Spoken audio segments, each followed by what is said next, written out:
아니 워낙 퐁당론자로 유명하셔가지고. 아닙니다. 그런데 이 30대 수요를 관심 있게 보셔야 되는 게 뭐냐면 30대 현재 수요는 투자 수요가 아니고 실수요입니다. 근데 이 실수요의 특징은 뭐냐면 가격이 빠지면 사지만 네. 가격이 다시 오르기 시작하면 다시 줄어요. 그래서 지금은 근데 가격은 빠지지만 거래량이 일부 회복했을 뿐이지 추세적인 회복은 아니기 때문에 내 집 마련하기에 좋은 시점은 아니라고 보는 겁니다.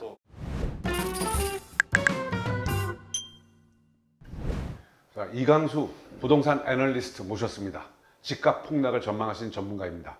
혼돈에 빠진 지금의 부동산 시장 어떻게 보고 계신지 한번 알아보겠습니다. 안녕하십니까? 안녕하세요. 잘 지내셨습니까? 잘 계셨습니까?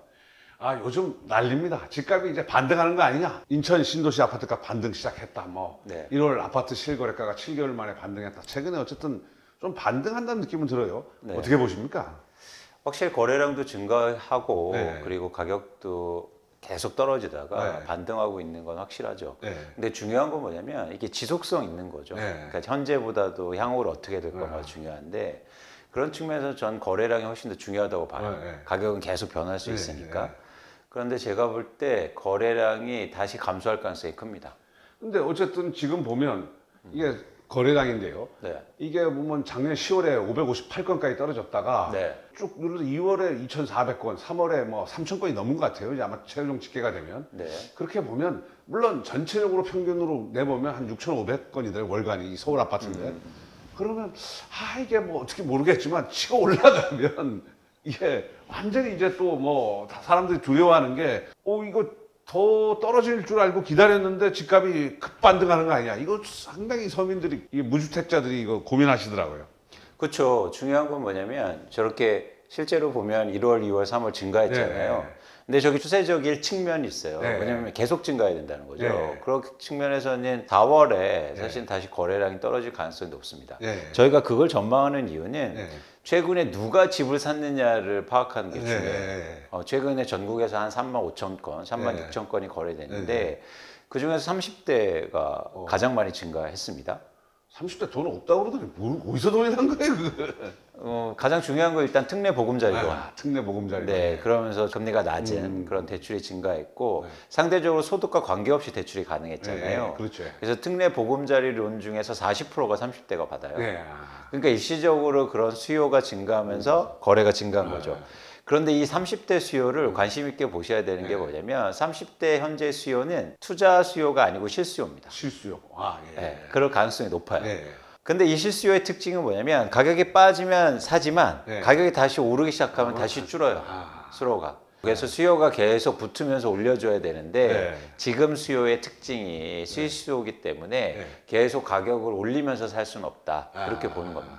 그러면 지금 우리가 많이 얘기를 하시는 게 이제 뭐 30% 좀 떨어졌지 않습니까? 30% 송도 같은 경우는 뭐 급매물 기준이긴 하지만 40% 떨어진 데도 있대. 그런 거는 사도 되는 거죠? 근데 여기서 최근에 가격으로만 보면 최고가 대비해서 많이 빠지긴 했어요. 근데 중요한 건 뭐냐면 제가 요즘 이런 말 드리는데 많이 빠졌는데 많이 안 빠졌습니다. 그건 무슨 말입니까? 많이 안 빠졌다. 왜냐면 일부만 빠졌어요. 그러니까 수량으로 보면 많이 안 빠졌어요. 그렇죠, 그렇죠. 네. 그러니까 급하신 분이 뭐 아마 그렇죠. 송도나 검단 혹은 또 잠실 같은데 아마 다주택자분이나 급히 팔아야 될 분이 좀 일부 있었던 것 같아요. 그렇죠. 그래서 무슨 말씀을 드리자고 하냐면 여러분들이 나 30% 40% 사야지 했다면 쉽게 구하지 못하셨을 거예요. 지금까지. 근데 앞으로는 사실은 쉽게 구할 수 있는 시장이 온다. 그런 측면에서 사실은 가격의 퍼센트보다 그런 물건을 구하기가 쉬운 시장이 앞으로 온다는 겁니다. 근데 실수요자 입장에서 보면 내가 원하는 집이 있어요. 근데 그게 한 30~40% 빠져 있다. 그럼 뭐 더 빠지길 기다려야 할 거냐 아니면 잡아야 할 거냐. 이게 굉장히 고민이 될 것 같아요. 그거 어떻게 하실 것 같아요? 만약에 그런 물건이 있으면 예를 들어서 저희가 가격상 하락폭을 그렇게 딱 규정할 수는 없지만 당연히 내가 내 집 마련을 한다면 그런 집에 관심을 가지셔야죠. 근데 이제 두 가지가 저는 같이 보셨으면 좋겠어요. 가격의 하락도 중요하지만 가격이 그렇게 하락했을 때 아까 말씀드린 것처럼 거래량이 추세적으로 증가하느냐도 중요해 보입니다. 가격이 하락했는데요. 거래량이 회복하지 못하면 추세적으로 회복하지 못하면 가격은 더 떨어질 가능성이 있다는 얘기거든요. 그렇죠. 그래서 가격과 거래량을 이렇게 병합해서 같이 보였으면 좋겠어요. 그래서 지금은 근데 가격은 빠지지만 거래량이 일부 회복했을 뿐이지 추세적인 회복은 아니기 때문에 내 집 마련하기에 좋은 시점은 아니라고 보는 겁니다. 거래량이 회복된다는 건 가격이 좀 오른다는 의미 아닌가요? 예전에 2012년, 13년도에 뭐 차 기자님 아시겠지만 한국의 집값이 바닥이었잖아요. 최근에 보면 그때는 가격이 빠지면서 거래량이 증가해요. 그렇죠. 그러니까 이런 시기가 와요. 분명히 옵니다. 근데 요즘 보면 이제 집값이 사실은 제가 이제 외국들 집값 보니까 스웨덴, 캐나다, 뉴질랜드, 뭐 미국도 보니까 1, 2월 달에 동일하게 다들 약간의 반등, 그게 막 턴어라운드 했다는 게 아니라 집값이 빠지다가 스톱하고 이게 데드캣 바운스인지 미국도 마찬가지였던 것 같아요. 한국도 마찬가지였고요. 어떻게 봐야 될까요? 그러니까 이게 글로벌하게 유사한 모습이에요. 아까도 말씀드렸듯이 가격이 빠지면요. 실수요가 붙습니다. 그래서 일시적으로 회복하는 구간이 나요. 그래서 저는 이 상황을 그 용어를 쓰고 싶진 않아요. 데드캣 바운스는 데드캣이잖아요. 그럼 죽어서 영원히 회복 못하는 거예요. 그래요? 그건 아니에요. 회복하신다고 보시나요? 그럼요. 아니 워낙 콩당론자로 유명하셔가지고. 아닙니다. 제가 집값이 2013년대 빠질 때 오른다고 했었고 저는 집값의 변화를 얘기하는 거지. 그래서 최근에 집값이 너무 빠르게 올랐으니까 하락한다고 얘기했을 뿐이지 집값이 어떻게 계속 빠집니까? 그러면 장기적인 관점에서 보면 어쨌든 옛날에 그러니까 가령 리만 쇼크 이후에 집값이 폭락했다가 반등했다가 장기 침체를 거쳐가지고 2015년, 16년쯤에 쭉 올라가지 않았습니까? 그렇죠. 그런 식의 시나리오로 보시나요? 어떻게 보시나요? 일단 유사하게 보는데 그때보다는 사이클이 좀 짧아질 수 있을 거라고 보긴 해요. 그래서 회복이 좀 단기간에 그래서 그때처럼 막 5, 6년 동안 안 좋진 않지 않다. 그래서 향후로 한 뭐 그거보다는 시기가 좀 빨라져. 왜냐면 사이클이 짧아졌거든요. 그런 측면에서 회복도 사이클을 좀 단기적으로 보고는 있습니다. 그건 아니다. 자, 그런데 보면 결국 집값의 변수 중에 또 제일 중요한 게 금리 아닙니까? 근데 금리를 보면 저게 우리나라 이제 기준금리보다도 이제 회사채 금리가 작년 말에 정점을 찍고 떨어졌어요.